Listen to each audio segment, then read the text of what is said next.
사도신경 고백합니다. 나는 전능하신 아버지 하나님, 천지의 창조주를 믿습니다. 나는 그의 유일하신 아들 우리 주 예수 그리스도를 믿습니다.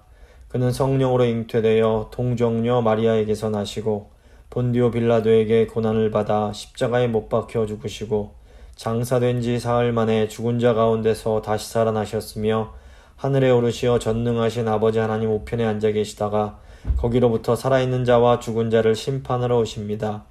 나는 성령을 믿으며 거룩한 공교회와 성도의 교제와 죄를 용서받는 것과 몸의 부활과 영생을 믿습니다. 아멘. 찬송가 80장입니다. 찬송가 80장 찬양하시겠습니다.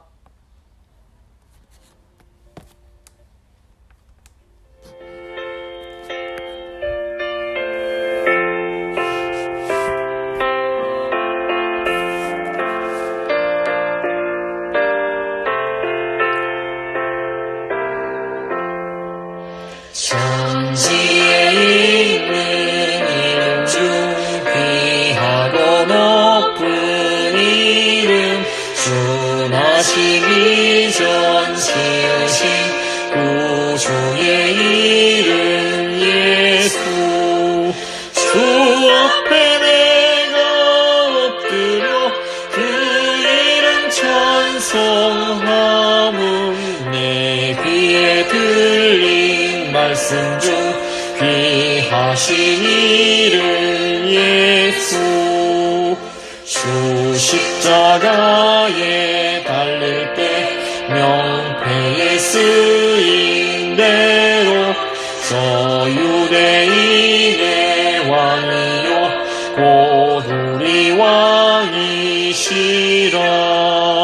주 앞에 내가 엎드려 그 이름 찬송함은 내 귀에 들린 말씀 중 귀하신 이름 예수. 지금도 살아 계셔서 언제나 하시는 일, 나 같은 죄인 부르사 찬송만 주시도다.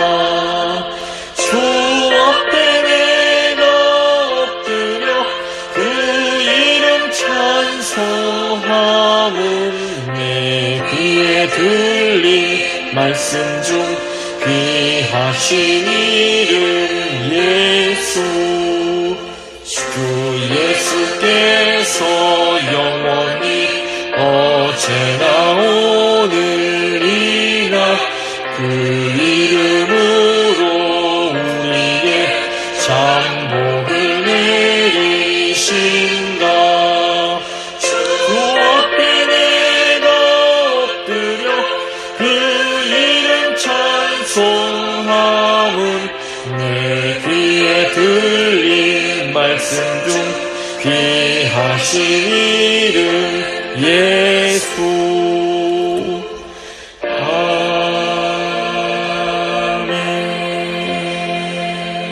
아멘. 기도하십니다. 살아계신 하나님 감사합니다. 저희의 모든 것을 아시는 하나님께서 저에게 또 말씀을 주시고자 저희를 이 말씀의 자리로 불러주신 것 감사합니다. 하나님, 저희가 하나님께 귀 기울이고자 할 때에 하나님 저에게 말씀해 주심을 저희가 믿습니다. 오늘 사무엘하 1장부터 12장 말씀 통해서 하나님께서 다윗을 사랑하셔서 그를 왕으로 세우시고 또 다윗도 하나님을 진심으로 사랑하고 주님을 기뻐하였지만 그럼에도 불구하고 또 연약하여서 범죄하는 또 그런 내용을 저희가 함께 살펴보려고 합니다. 다윗의 모습 통해서 아버지 저의 모습을 다시 한번 바라보게 하시고 오직 주님만 의지하는 오늘 이 한 시간 될 수 있도록 주님 저희와 함께하여 주시옵소서. 말씀 들으시는 성도님들 한 분 한 분 가운데 성령님 역사해 주셔서 오늘 말씀을 통해서 하나님의 음성을 듣는 복된 시간 될 수 있도록 주여 함께하여 주시옵소서. 감사드리며 예수님 이름으로 기도합니다. 아멘. 오늘 주신 하나님 말씀은 사무엘하 7장 16절 말씀입니다. 사무엘하 7장 16절 말씀 제가 봉독해 드리겠습니다. 내 집과 내 나라가 내 앞에서 영원히 보존되고 내 왕위가 영원히 견고하리라 하셨다 하라. 아멘. 오늘은 사무엘하 1장부터 12장까지의 내용을 함께 공부해 보도록 하겠습니다. 이 사무엘하서는 사울 왕의 죽음 이후에 왕이 된 이제 다윗의 행적을 다루고 있습니다. 근데 이제 다윗이 사울이 죽고 즉시 온 이스라엘의 왕이 되는 것이 아니라 먼저 자신의 친족인 유다 지파의 왕이 되었다가 사울의 집이 완전히 이제 몰락한 후에 북쪽 이스라엘을 통합하면서 이 통일 왕이 됩니다. 초기 다윗은 예루살렘을 수도로 삼고 언약궤를 옮겨옴으로 이 국가의 초석을 잘 닦습니다. 그리고 주변 대적들을 정복합니다. 그런데 이제 불의하게 밧세바를 범함으로 말미암아 하나님께 심판을 받아 그 집안에는 재난이 끊이지 않게 됩니다. 하지만 다윗은 사울 왕과는 달리 잘못을 한 후에 하나님께서 그것을 지적하실 때 즉시 회개함으로 죄사함을 받게 됩니다.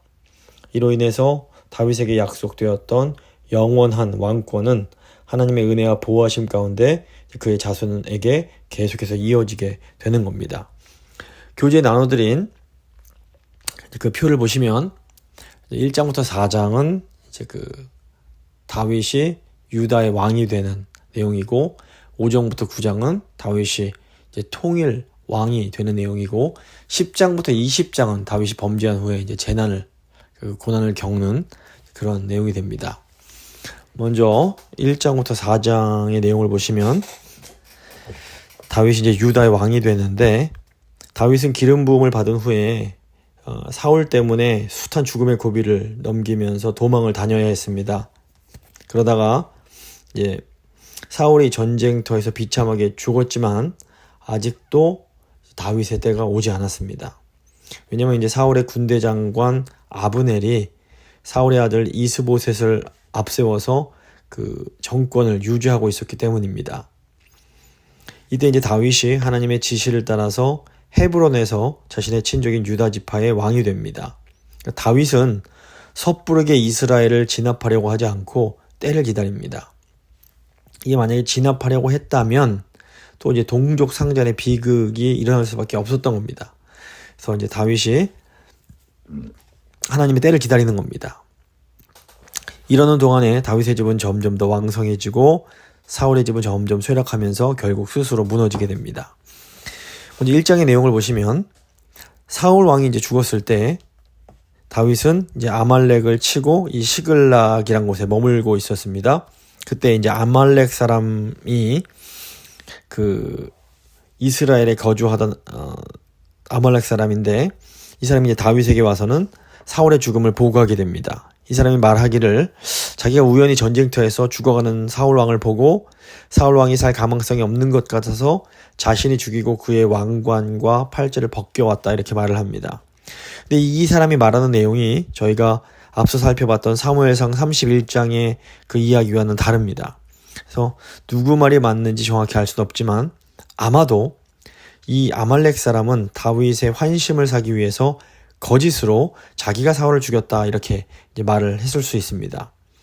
하지만 오히려 다윗은 감히 여호와의 기름 부음 받은 자를 죽인 죄를 물어서 그를 처형을 합니다. 그리고 이제 다윗과 요나단의 죽음에 대해서 진심으로 이렇게 슬퍼하면서 애가를 부릅니다. 그래서 사무엘하 1장 27절을 보시면 다윗이 이런 애가를 부르는데 사울과 요나단이 생전에 사랑스럽고 아름다운 자이러니 죽을 때에도 서로 떠나지 아니하였도다. 그들은 독수리보다 빠르고 사자보다 강하였도다. 자기를 그렇게 죽이려고 했던 사람이지만 어떤 부정적인 말이 들어있지 않습니다. 그래서 이 시를 보면 다윗이 끝까지 그 하나님께 기름 부음 받은 자에게 신실한 모습을 보게 됩니다. 다윗이 결국 사울 왕의 죽음을 바라지 않았고 또 그의 죽음을 기회로 덥석 왕권을 취하려고 하지도 않는 겁니다. 만약 이제 다윗이 그런 비열한 사람이었다면 죽일 기회가 있었을 때 이제 죽였을 겁니다. 하지만 다윗은 사울 왕의 죽음 이후에도 끝까지 충성을 지킵니다. 근데 이제 이런 다윗의 모습이 장차 오실 예수 그리스도의 그런 신실하신 모습, 예수님께서 베풀어 주실 은혜의 모습을 비춰주는, 미리 보여주는 그런 예표의 역할을 합니다. 2장 보시면 이제 유다 왕으로 이제 다윗이 등극하는 내용이 나오는데, 먼저 2장 앞부분 보시면 사울 왕의 죽음 이후에 누가 그의 뒤를 이어서 왕이 될 것인지 이 문제가 이제 대두가 됩니다. 다윗은 자기를 죽이려던 사울이 이제 죽었기 때문에 적어도 이제 이스라엘 영토로는 이제 다시 돌아올 수 있게 됩니다. 근데 이때 다윗이 하나님께 뜻을 묻습니다. 그리고 자기 고향 유다 지파로 돌아와서 헤브론에 머물게 됩니다. 그러자 유다 사람들이 다윗을 유다 지파의 왕으로 삼습니다. 한편 당시 사울의 군대 장관이던 아브넬은 사울 왕의 이제 아들인 이스보셋을 앞세워서 이제 온 이스라엘 왕으로 이제 삼고, 그 다윗이 다스리는 유다와 이제 대적을 하게 됩니다. 그래서 사울이 블레셋과 싸우다 죽은 이후에 그 요단강 서편의 주도권이 이제 블레셋에게 다 넘어갔기 때문에 이제 이 베냐민 지파는 요단 동편으로 건너가게 됩니다. 이렇게 해서 이제 7년 6개월 동안 이스라엘이 다윗이 다스리는 남유다 지역과 그 이스보셋이 통치하는 이제 그 북쪽의 이스라엘 지역으로 분열이 됩니다. 2장 12절부터 보시면 아브넬이 이끄는 이스라엘 군대가 유다의 북쪽 경계에 있는 이제 기브온으로 진군을 합니다. 교재 지도 보시면 이때 이제 다윗이나 요압이 그들을 막기 위해서 출정을 합니다. 이 아브넬의 제안으로 처음에는 그 군사들의 대표만 나와서 겨루게 했는데 이게 이제 결국 큰 싸움으로 번지게 됩니다. 아브넬의 군대가 패배해서 도망을 칠 때 이 요압의 동생인 아사헬, 이 사람이 이제 발빠르게 이제 그들을 쫓아가다가 그만 전사하고 맙니다. 아브넬이 쫓아오지 말아라 그랬는데 구태여 우기면서 그 젊은 혈기에 따라가다가 죽는 겁니다. 그래서 요압의 군대가 계속 이제 아브넬을 추격하다가 또다시 이제 아브넬의 제안으로 일단 싸움이 이제 그치게 됩니다.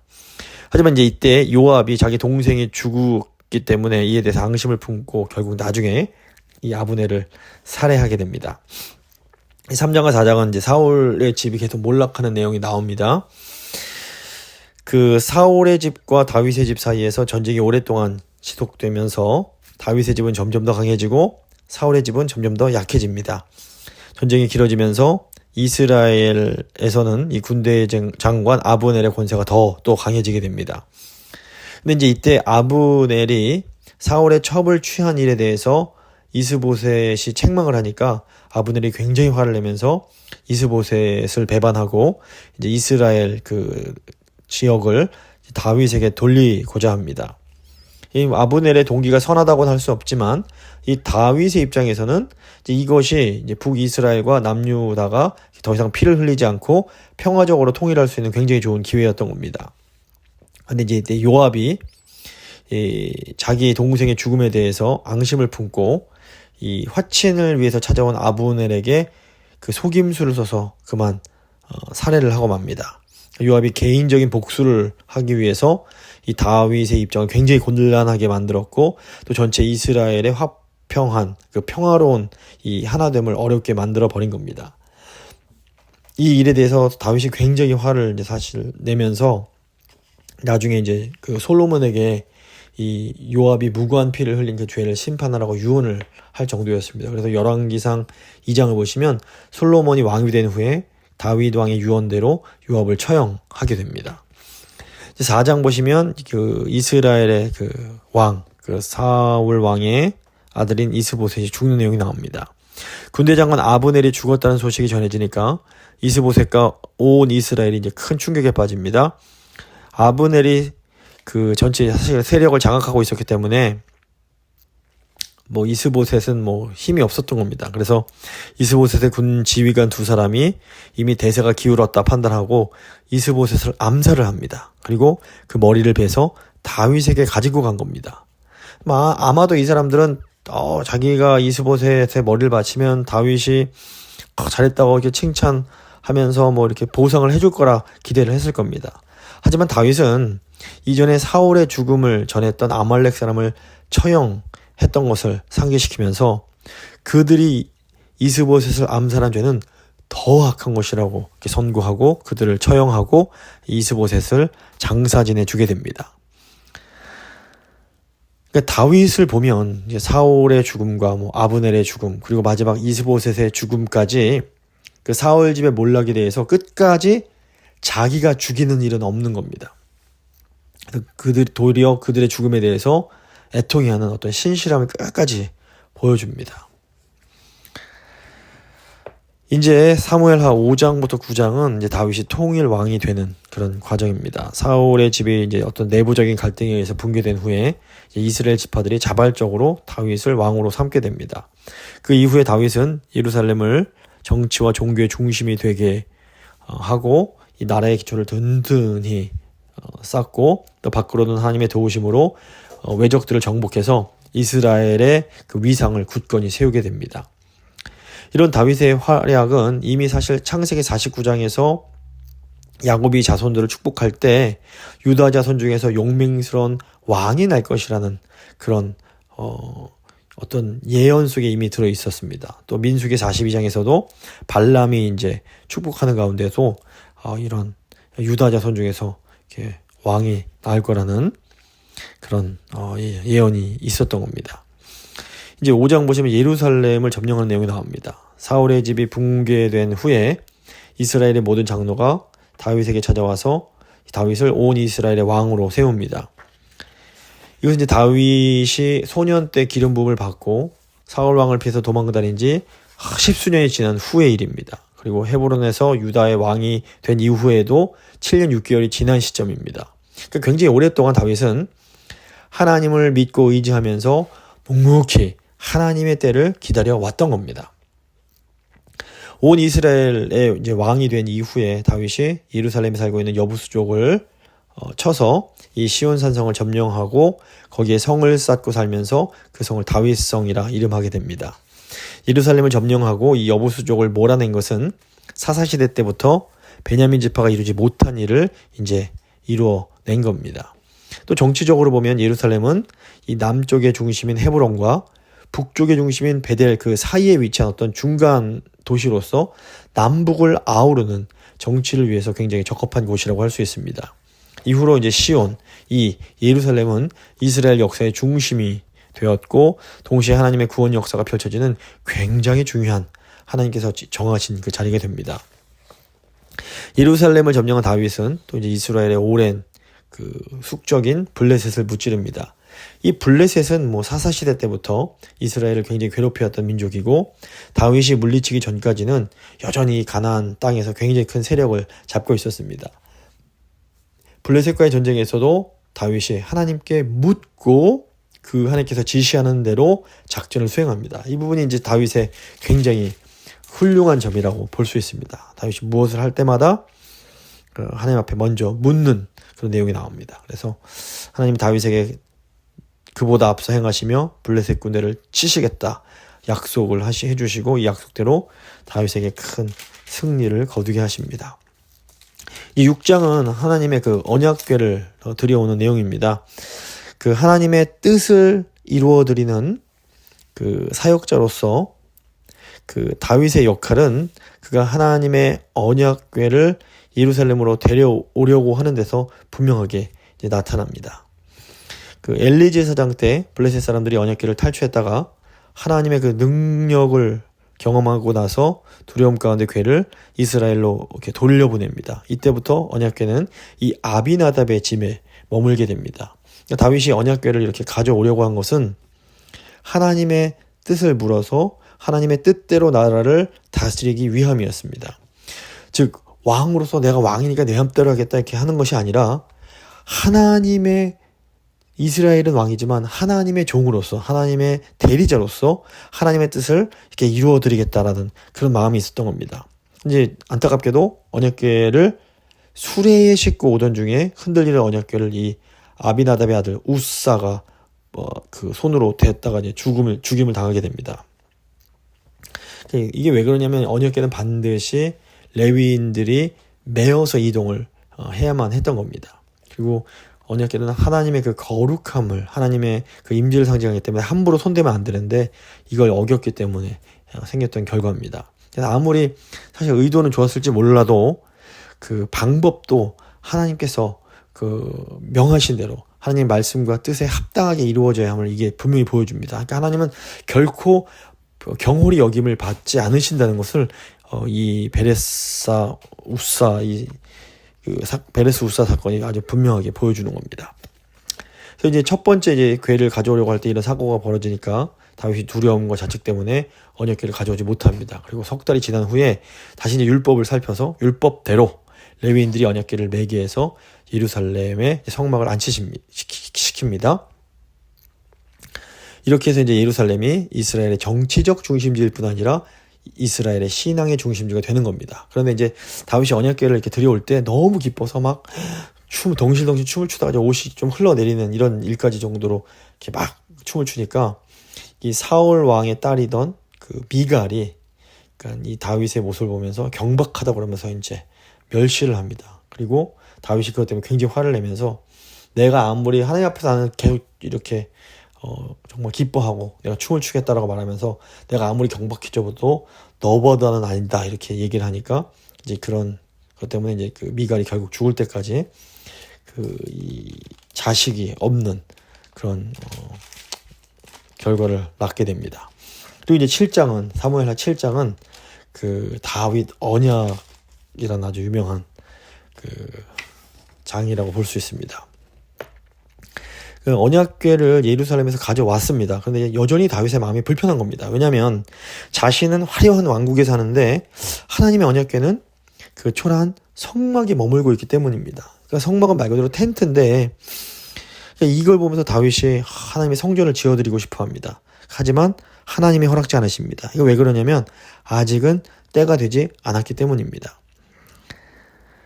그 역대상 28장을 보시면 다윗이 성전을 짓지 못하게 하신 이유가 나옵니다. 그것은 그가 전쟁을 많이 하고 피를 많이 흘린 사람이기 때문입니다. 그런데 이게 결코 뭐 다윗을 비난하거나 다윗 너는 피를 많이 흘렸으니까 안 돼 흠잡는 게 아닙니다. 다윗은 무고한 피를 흘리지 않기 위해서 굉장히 노력한 사람입니다. 하지만 그 다윗이 전쟁하고 피를 많이 흘린 것은 어떻게 보면 다윗에게 주어진 시대적 사명이었다고 볼 수 있습니다. 성전이 세워지기 위해서는 먼저 가나안 족속을 완전히 몰아내고 또 주변 나라들을 제압해서 완전한 평화와 안식이 이루어져야 됐던 겁니다. 그래서 다윗은 하나님의 도구로서 전쟁의 사명을 감당하고 성전 건축을 위한 평화와 안식을 이루어낸 겁니다. 비록 다윗이 시대적 사명이 달랐기 때문에 성전을 짓지는 못했지만 하나님께서 하나님을 존중하는 이 다윗의 마음을 받으시고 선지자 나단을 통해서 다윗에게 굉장히 복된 약속을 허락해 주십니다. 하나님은 다윗을 존귀하게 하시며 그의 후손이 그를 이어서 왕이 되어 성전을 건축할 것이고 또 그 왕위를 영원히 견고하게 해주시겠다 이렇게 보장을 하십니다. 이것이 이 사건이 다윗 언약 사건인데 언약이란 단어는 나오지 않지만 이 하나님께서 다윗과 언약을 맺어주신 겁니다. 이 하나님의 약속이 이 구속사의 흐름에서 굉장히 중요한 변화를 가져옵니다. 첫째로 과거 사사시대의 배교에 따른 심판의 결과로 주변 나라의 침략을 받았던 것과는 달리 이제 이스라엘 백성은 외적에게 시달리지 않고 안전하게 그 땅에 거주하게 되는 겁니다. 둘째로 이 사울 왕 때와는 달리 다윗 왕조가 영원히 보존되고 그의 나라가 영원히 견고하게 서게 됩니다. 한마디로 다윗에게 주신 약속은 민족과 땅과 왕권이 영원히 이 보존되는 완전한 하나님의 나라에 대한 약속이었습니다. 그런데 보면 실제 역사 속에서는 이스라엘이 이 외적의 침입도 당하고 망하게 됩니다. 결국 그래서 이 다윗에게 주신 약속은 그 다윗의 후손이신 예수 그리스도를 통해서 이제 완성된다라고 볼 수 있습니다. 그래서 이 사실 다윗에게 주신 약속을 보면 이 무조건적인 보장이라기보다는 만약에 하나님 말씀에 순종하지 않으면 징계를 받게 될 것이라는 경고도 함께 들어 있습니다. 그래서 이 후대의 이스라엘이 이제 뭐 남북으로 또 분열됐다가 결국 북쪽의 아수르에 먼저 망하고 남쪽도 이 바벨론에 망하면서 다윗 왕조가 이제 끊어지는 것은 이 하나님의 이제 징계를 받았기 때문입니다. 하지만 이런 인간의 실패에도 불구하고 신실하신 하나님은 다윗에게 하신 약속을 다윗의 후손이신 예수 그리스도를 통해서 완전히 성취를 해 주시는 겁니다. 이제 8장과 9장은 이제 다윗이 이스라엘을 통치해가는 이 내용에 대한 이야기입니다. 8장은 다윗이 하나님의 도움으로 많은 군사적인 승리를 했음을 보여줍니다. 이것은 다윗의 이름을 위대하게 하시고 그를 원수의 손에서 벗어나게 하신다는 약속을 이루어 주신 겁니다.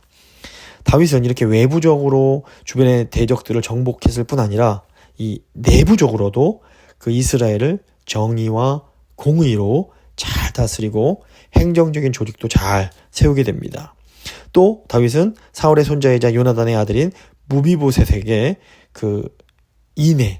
헤세드의 인애를 베풀어서 그를 선대해 줍니다. 이것은 요나단과 약속을 지키는 것이었으며 또한 사울 집을 향한 그의 진실된 마음을 보여주는 것이었다라고 볼 수 있습니다.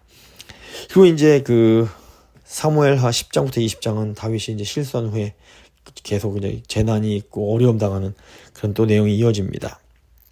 다윗이 그렇게 어려움 속에서 인내하면서 신실하게 하나님을 쫓아서 왕이 되고 또 하나님의 인도하심으로 승승장구하면서 의로운 통치를 잘 펴갔는데 그런 와중에 다윗도 이제 완전하지 못하고 그만 실족을 하고 맙니다. 그래서 이제 이후에 이런 실족의 결과, 다윗의 그런 죄를 짓는 것의 결과가 쭉 하나님의 심판으로 나타납니다. 10장은 이제 암몬과의 전쟁의 내용입니다. 이 내용은 다윗이 이렇게 이스라엘 주변 나라를 정복했던 8장의 내용과 이렇게 연결이 됩니다. 그러면서도 또 다윗이 이제 밧세바를 범하는 그런 범죄의 배경을 설명하면서 또 11장과 또 이렇게 연결이 됩니다. 원래 다윗은 이 암몬 왕과 굉장히 우호적이었습니다. 그런데 이제 암몬 왕이 죽고 그 아들이 대를 이어서 왕이 되면서 다윗을 그만 적대시하게 됩니다. 그래서 이 아람과 암몬이 아람과 연합을 해서 다윗을 대적하게 됩니다. 그래서 다윗이 이때 군대 장관 요압과 함께 아람과 암몬 연합군을 쳐서 이기면서 아람은 물러가고 이제 암몬과의 전쟁이 그 다음 해까지 계속이 됐던 겁니다. 근데 11장에 드디어 이제 다윗의 범죄 내용이 나옵니다. 암몬과의 전쟁이 다시 시작될 때 어찌된 일인지 다윗은 요압과 함께 그의 군대를 나가지 않고 자신은 예루살렘에 머물게 됩니다. 그러다가 우연히 우리아의 아내가 목욕하는 모습을 보고 그 모습에 반해서 이 밧세바를 몰래 왕궁으로 끌어와서 간통을 하게 됩니다. 또 밧세바가 임신을 하니까 다윗이 자신의 죄를 감추려고 전쟁에 나가 있던 우리아를 불러들입니다. 집으로 들어가서 이제 아내와 이렇게 동침하고 쉬라고 유도를 했는데 이 충성스러운 우리아는 전쟁 중에 있는 사령관 요압과 또 자기 전우들을 생각하면서 아예 집으로 들어갈 생각조차 하지 않습니다. 이와 같은 우리아의 충정이 부하들이 목숨을 걸고 전쟁터에 나가서 싸우고 있는데 정작 자신은 후방에서 부하의 아내를 취한 이 다윗 왕의 범죄와 굉장히 대조되는 모습인 겁니다. 우리아는 너무 훌륭하고 의리 있고 멋있는데 그 다윗은 이제 굉장히 좀 치졸한 그런 모습을 보이게 됩니다. 자기의 죄를 감추려는 계획이 수포로 돌아가면서 다윗이 또 이제 은밀하게 더 야비하게 요압한테 편지를 보내서 우리아를 전사하게 만들고 밧세바를 아내로 취하게 됩니다. 그러니까 다윗이 한순간에 정욕을 이기지 못해서 간음을 저지르고 또 거짓말을 하고 거기에 나중에는 살인까지 저지르는 죄인으로 전락하고 마는 겁니다. 그러니까 하나님께서 택하신 왕인 다윗이라도 이 죄인임을 볼 수가 있습니다. 그러니까 하나님께서 이 죄를 굉장히 악한 것으로 보십니다. 그래서 결국 우리의 진정한 왕은 예수 그리스도이심을 또 이렇게 소망하게 되고 예수님만이 완전하시다는 것을 우리가 다시 한번 생각하게 됩니다. 12장에서는 이 나단 선지자가 우화를 통해서 다윗의 죄를 이렇게 지적하고 하나님의 심판을 선고하는 내용입니다.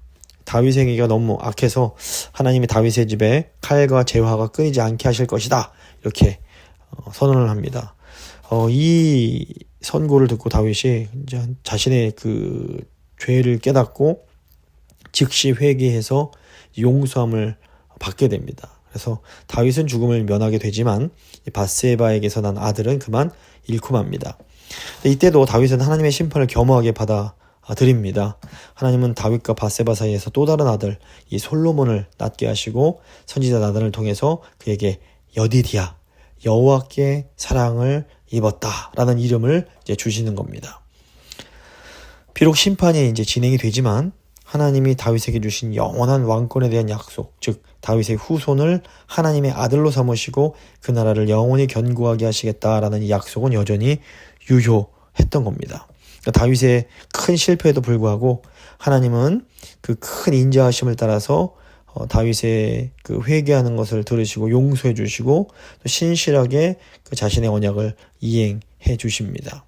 이 약속의 성취는 다윗의 후손이신 예수 그리스도에 의해서 이제 완전하게 성취가 되는 겁니다. 말씀을 좀 마무리 지어 보겠습니다. 오늘 이 사무엘하 1장부터 12장의 모습을 보면 다윗 왕은 굉장히 선하고 신실하고 아름다운 모습을 가지고 있습니다. 근데 동시에 다윗은 굉장히 연약한 죄인의 모습도 또 동시에 가지고 있는 것을 보게 됩니다. 이런 다윗의 모습은 사실 그리스도인인 우리의 모습을 반영하는 겁니다. 우리는 하나님께서 너무 존귀하게 여기시는 하나님의 형상이요 하나님의 자녀입니다. 우리 안에 하나님께서 기뻐하시는 굉장히 좋은 모습이 있습니다. 하지만 동시에 우리 안에는 그 다윗과 같은 굉장히 연약하고 부끄럽고 추한 모습이 동시에 이제 존재합니다. 그래서 결국 이런 우리의 소망은 온전하신 우리 주 예수 그리스도밖에 없습니다. 그래서 우리가 이제 이 사무엘하 말씀을 보면서 다윗처럼 하나님 앞에 신실하게 살 수 있게 해달라고 기도하고 또 다윗처럼 연약하여서 범죄하였을지라도 진심으로 회개함으로 하나님의 용서의 은혜를 경험하며 살기 원합니다. 이거 한번 저희가 간절한 마음으로 하나님께 기도하도록 하겠습니다. 기도하시겠습니다.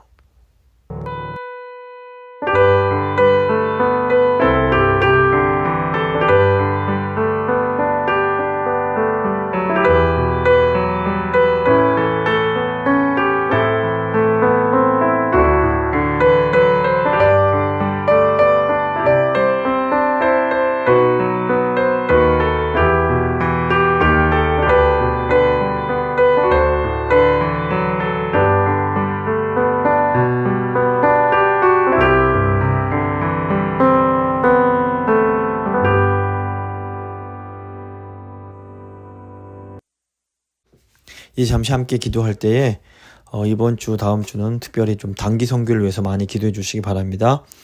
먼저 그 단기 선교 위해서 첫 번째 기도인데 단기 선교는 하나님께서 기뻐하시는 것이기 때문에 반면에 또 마귀는 굉장히 싫어합니다. 그래서 어떻게 해서든지 마귀가 저희를 공격하려고 할 터인데 하나님께서 예수님의 보혈로 저희를 덮어주셔서 모든 악한 영의 공격으로부터 선교팀을 보호해 주시고 저희 교회를 보호해 주시고 저희가 무엇보다 하나 될 수 있도록 이 성령 안에서 사랑의 띠 안에서 하나 되어 나아갈 수 있도록 하나님 저희를 보호해 주시옵소서. 단기 선교를 위해서 하나 될 수 있도록 간절한 마음으로 기도하겠습니다.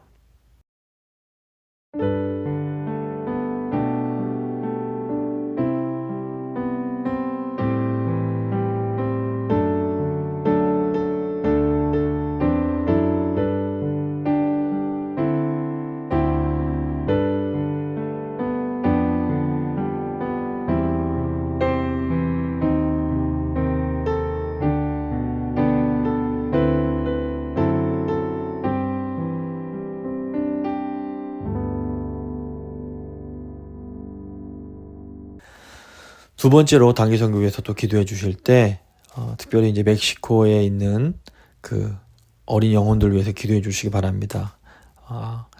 은혜 바다의 아이들이 모두 다 참석할 수 있도록 기도해 주시고 또 그곳에서 아이들이 복음을 통해서 새로운 소망을 갖게 하시고 정말 하나님 나라의 일꾼으로 성장할 수 있게 해달라고, 그 귀한 사역을 위해서 좀 많은 분들이 헌신하고 수고하고 있는데 하나님 은혜 주셔서 그 멕시코의 어린 영혼들이 정말 구원받고 하나님의 은혜를 경험하는 참으로 복된 시간 될 수 있게 해달라고 선교 이 사역을 위해서 한번 간절한 마음으로 뜨겁게 기도해 주시기 바랍니다. 기도하십니다.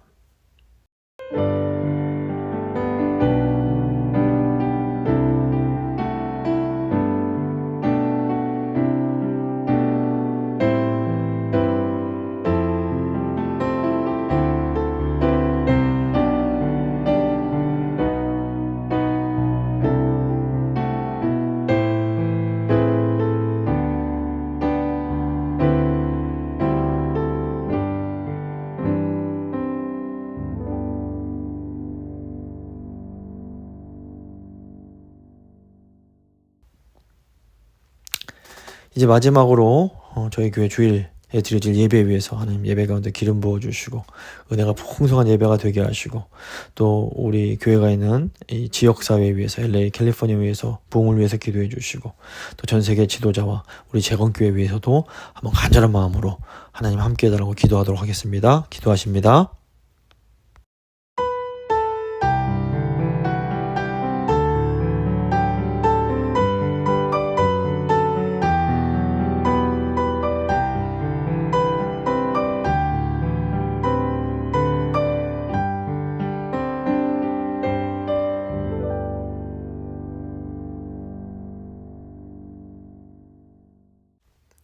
참 좋으신 하나님 감사합니다. 오늘도 말씀 통해서 다윗의 이 아름다움과 또 연약함을 통해서 저희 자신을 돌아보게 하신 것 감사합니다.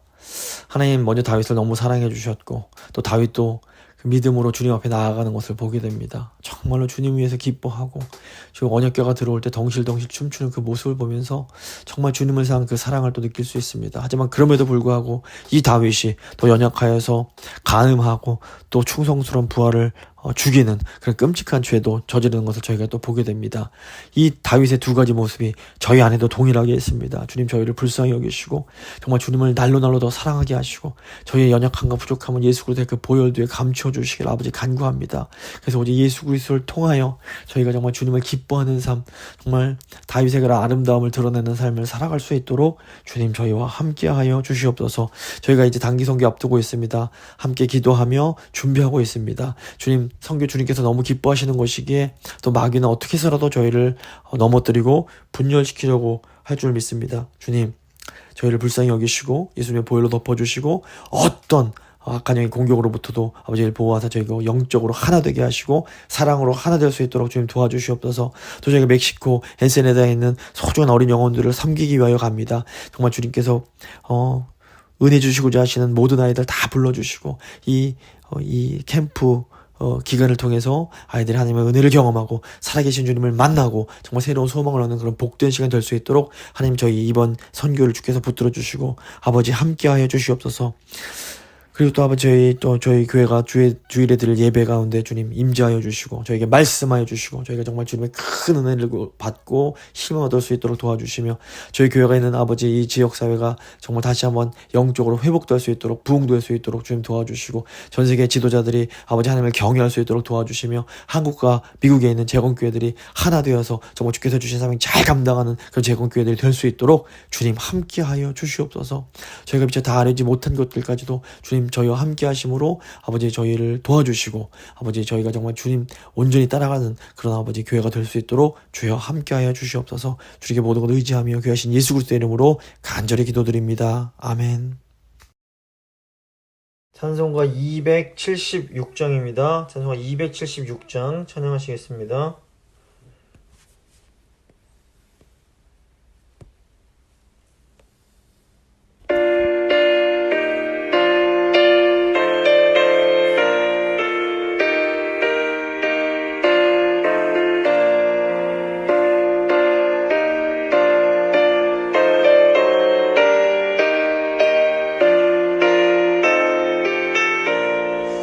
아버지여, 이 죄인을 용납하여 주시고 예수님의 이름으로 구원하여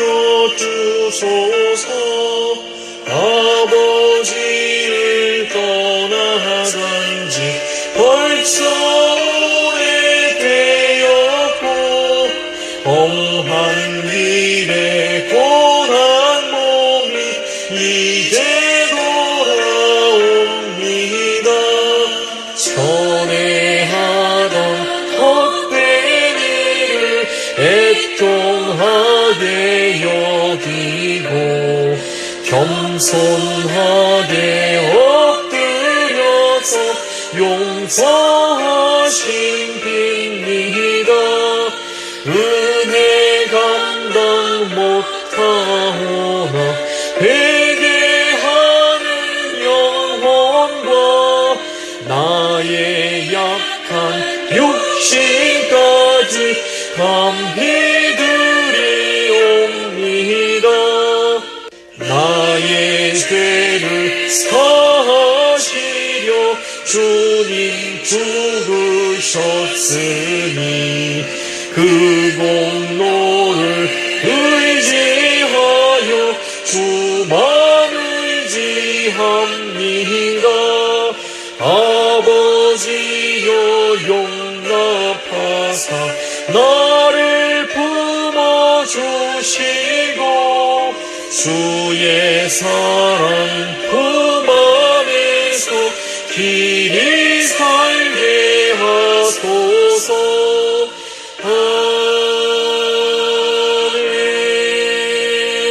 아멘. 주님 가르쳐 주신 기도로 예배 마치도록 하겠습니다. 하늘에 계신 우리 아버지, 아버지의 이름을 거룩하게 하시며 아버지의 나라가 오게 하시며 아버지의 뜻이 하늘에서와 같이 땅에서도 이루어지게 하소서. 오늘 우리에게 일용할 양식을 주시고 우리가 우리에게 잘못한 사람을 용서해 준 것 같이 우리 죄를 용서해 주시고 우리를 시험에 빠지지 않게 하시고 악에서 구하소서. 나라와 권능과 영광이 영원히 아버지의 것입니다. 아멘.